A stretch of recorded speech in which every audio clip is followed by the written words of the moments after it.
Hello everyone, it's 19th November. Let's quickly look at the headlines from the Indian Express newspaper. Most wanted Maoist commander Hidma killed in Andhra forest off. Very important for security perspective. Moving forward, we have in very poor air, Jantar Mantar protesters demand right to life. Again, very important for environment perspective. Stanford design platform to manage Gurgaon traffic.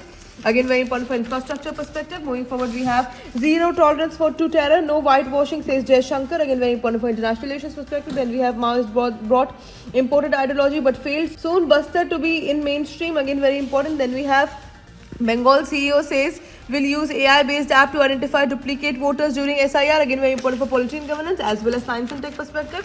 Going forward, we have India's climate action plan for 2035 to be out by year end, says Environment Minister. Again, very important for environment perspective. Then we have the editorial page. The editorial page is very important for examination perspective. The first editorial is between US and Saudi Arabia, Israel is the elephant in the room. Again, very important for international relations perspective. Then we have what the youth demand from COP30. Again, very important for climate perspective. Moving forward, we have the explained page where we have how base effect bullion price shaped CPI inflation. Then we again very important for economy perspective. Then we have human activities and pollution.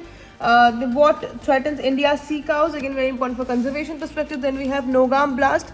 What is the SOP for transporting, storing explosives? Again, very important for security perspective. Then we have parasocial Cambridge's word of the year. Again, very important for culture perspective. Moving forward, we have QCO rock backs underway. Commerce Ministry weighs quick response to dumping concerns. Then we have railway launches new policy to boost bulk cement transport. Sets freight rate at rupees 0.90 per ton per kilometer. Both these news are very important for economy perspective.